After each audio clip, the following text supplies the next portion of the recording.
Assalamualaikum warahmatullahi wabarakatuh. Saya Nur Aisyah binti Muhammad Asri, wartawan TV PSS Tok Wara Channel SK Wakaf Raja, sedang membuat liputan acara Meretas Desa SK Wakaf Raja 2025.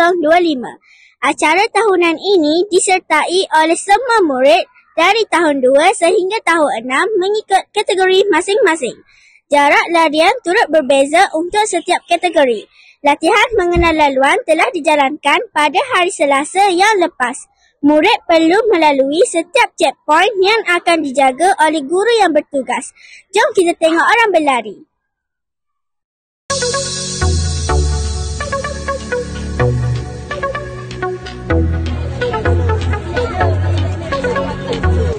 Latihan akan dimulakan oleh tahun 2 dan akan dilepaskan oleh guru besar. Nampaknya semua dah tak sabar nak berlari.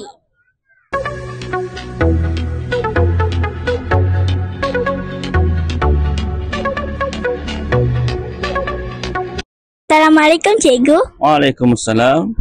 Boleh cikgu terangkan sedikit mengenai kejohanan Meretas Desa yang diadakan tahun ini?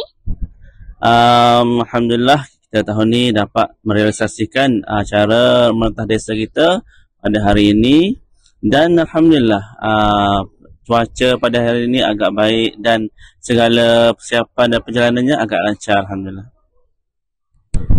Terima kasih cikgu. Bagaimana dengan sambutan murid-murid tahun ini?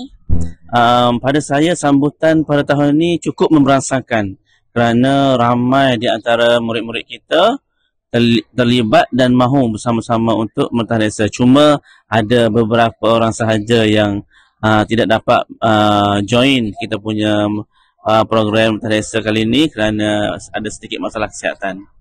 Terima kasih cikgu.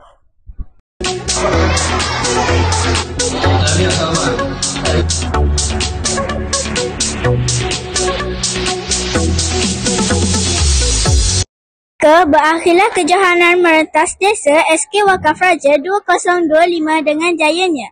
Diharapkan aktiviti ini dapat membantu murid untuk lebih cerdas dan membina semangat kesukanan yang tinggi.